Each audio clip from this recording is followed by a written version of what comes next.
Voces de la salud. ¿Tienes una emergencia médica o necesitas la atención de un especialista? En Garzomedic estamos listos para atenderte con profesionales comprometidos con tu salud. Contamos con atención médica especializada y exámenes de laboratorio con resultados inmediatos, para que recibas un diagnóstico rápido y confiable cuando más lo necesitas. Recuerda que tu salud no puede esperar. Garzomedic, atención en emergencias las 24 horas, los 7 días de la semana. Ahora le damos paso al doctor Arizo. Gracias por acompañarnos, querido doctor, en Voces de la Salud. Psicólogo clínico profesional que ha dedicado su trabajo a la promoción de salud preventiva, tanto física como mental. Actualmente él es director del Centro de Salud Sagrada Familia. Doctor Arizo, bienvenido una vez más y qué gusto tenerlo nuevamente con nosotros. Un gusto, María José, gracias por la invitación. Una puntuación, también soy médico, aparte de psicología clínica. Excelente, ahora entiendo por qué manejas de manera integral todo este aspecto que obviamente nos llama la atención hoy en día como sociedad.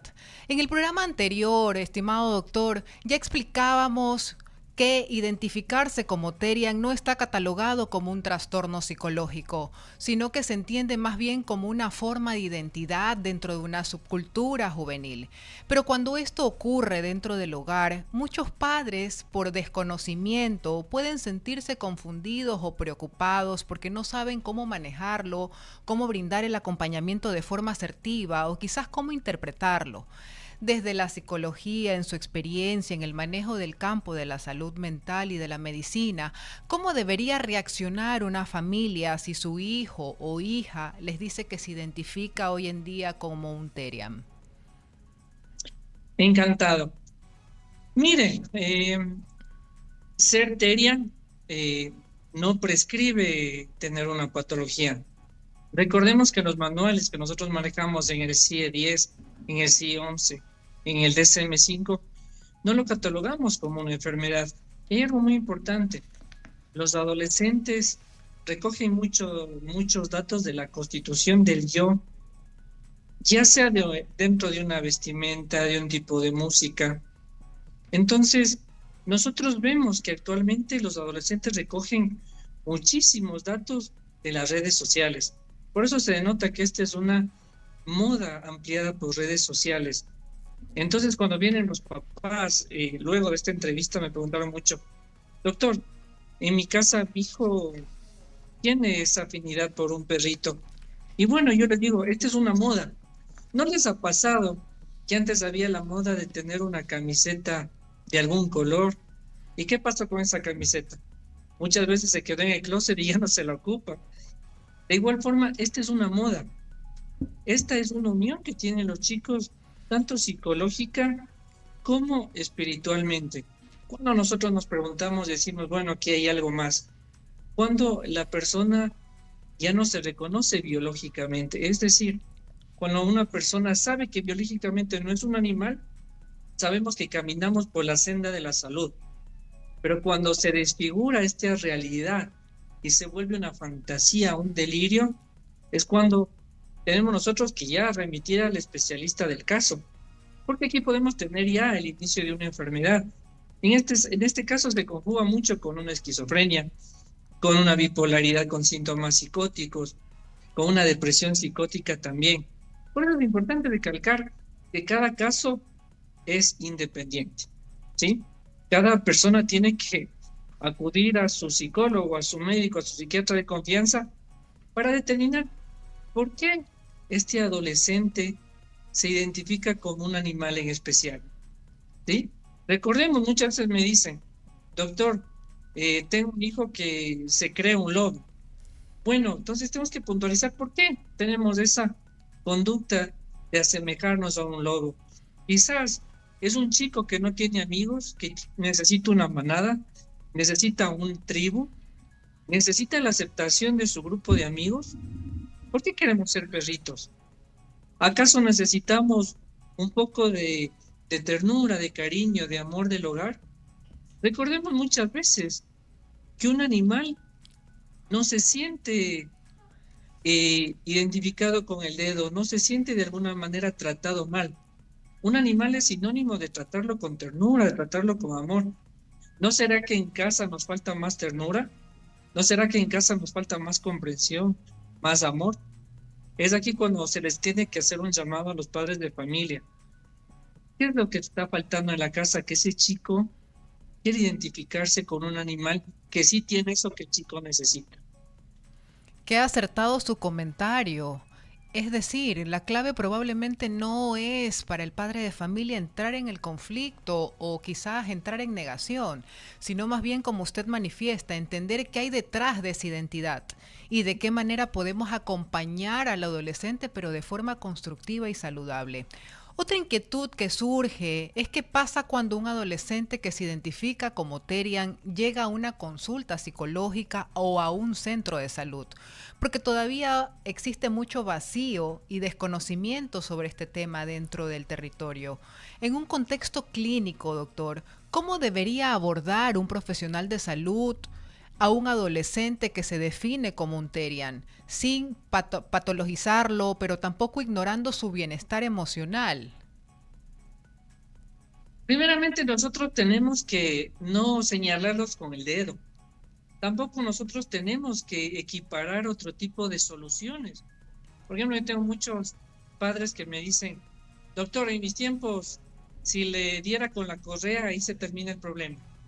O la mamita, si saco la chancla, en este caso, se acaba el problema. Y bueno, tenemos que recordar que son tiempos diferentes, son soluciones diferentes, ¿sí? Tenemos que a ellos darles la paciencia, darles el oído que necesitan. Muchas veces ellos solo se sientan para que alguien les escuche, para que alguien pueda de alguna manera ser ese abrazo, esa voz que no tiene en casa. De una manera tan simple, pero que para ellos es tan importante. Y bueno, luego seguir identificando cuáles son esos puntos en riesgo. Muchas veces me dicen los padres de familia, doctor, ¿y cuándo tengo que preocuparme? Bueno, tenemos que preocuparnos cuando, en este caso, el adolescente se aísle, cuando el adolescente ya no quiere ir al trabajo, no quiera ir a su lugar de estudio, cuando el adolescente ya presente síntomas de una depresión. Ahí es cuando realmente nosotros tenemos que finiquitar que ya no se trata de una moda, sino se trata de una conducta ya riesgosa, que si no lo podemos manejar a tiempo, puede determinar muchos otros problemas que en la actualidad son tan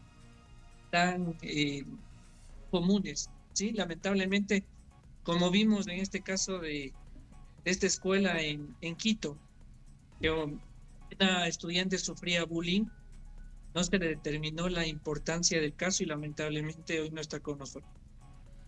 Qué importante es escuchar este tipo de experiencias y sobre todo vivencias desde obviamente su capacidad como profesional, porque al final el objetivo de la salud mental no es juzgar identidades, sino asegurarse de que la persona está emocionalmente bien y tenga herramientas para desarrollarse de forma sana. Aprovecho este espacio y sobre todo posterior a escuchar al experto dentro de este campo. A los jóvenes de hoy deseo darles un mensaje claro. El mundo no necesita más espectadores, necesita protagonistas. Y ustedes, jóvenes, tienen algo que ninguna generación anterior tuvo con tanta fuerza: información, conexión global y la capacidad de transformar ideas en realidad en tiempo récord. No se dejen convencer de que no son el futuro, ustedes ya son el presente. Cada decisión que tomen, cada proyecto que empiecen, cada causa que defienden tiene el poder de cambiar comunidades, de mejorar ciudades y de transformar países. La historia siempre ha sido escrita por jóvenes que decidieron no conformarse y lo estamos evidenciando en este programa. También está el contexto educativo hoy en día, doctor. Hoy muchos niños y adolescentes expresan distintas identidades y formas de pertenencia cultural dentro de los colegios y eso a veces genera dudas entre docentes o autoridades educativas. En caso de que un estudiante se identifique como Terian dentro de una escuela o colegio, en mensaje cortito, doctor, ¿cuál sería el manejo adecuado desde el punto de vista educativo y psicológico? Sí, bueno, algo que usted dijo que es muy importante, ahora hay demasiada información. Y por eso necesitamos a los papás al lado de la información para determinar, en este caso al chico, qué desinformación es constructiva y qué es destructiva, ¿sí? El hecho de que algo sea diferente o que sea raro no lo convierte en una enfermedad y en una patología. Y bueno, en el caso de las escuelas y colegios, cuando nosotros vemos signos de alarma, ¿sí? Tenemos que derivar al especialista en este caso. Tenemos que acudir a tiempo antes que el problema se pueda desvirtuar en otro problema más grande.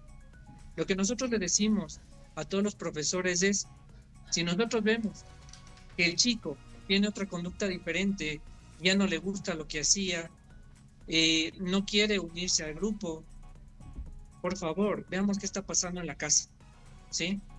Y de esta manera podemos nosotros ayudar muchísimo para que ese chico no sea parte de una cifra, sino sea el continuismo de que pudimos hacer algo por esa persona. Completamente de Recordemos que acuerdo, estimado doctor. la mayor parte de casos de TERIA son chicos que son aislados, son chicos que tienen traumas infantiles, chicos que sufren bullying, ¿sí?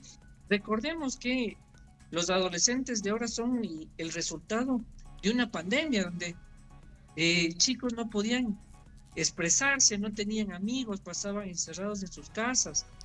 Entonces, de alguna manera nosotros tenemos que ir subsanando esta problemática. Así No es, señalando, estimado doctor. señalando no arreglamos nada. Le agradezco por su espacio y sobre todo por su tiempo. Jóvenes, levanten la mirada, aprendan, cuestionen y construyen. Hoy en Voces de la Salud hemos visto cómo la salud es un concepto mucho más amplio de lo que muchas veces imaginamos. Empieza en la educación y en los espacios seguros donde crecen nuestros niños. Continúa en el ambiente que respiramos y en las decisiones que tomamos como sociedad. Cuidar la salud no es solo tratar enfermedades, es prevenir, es educar, es comprender y construir entornos que favorezcan el bienestar físico, mental y social. Gracias a nuestros invitados por aportar con su experiencia y gracias a ustedes por acompañarnos una vez más. Los esperamos la próxima semana en este mismo espacio y a la misma hora en I99. Qué buena radio.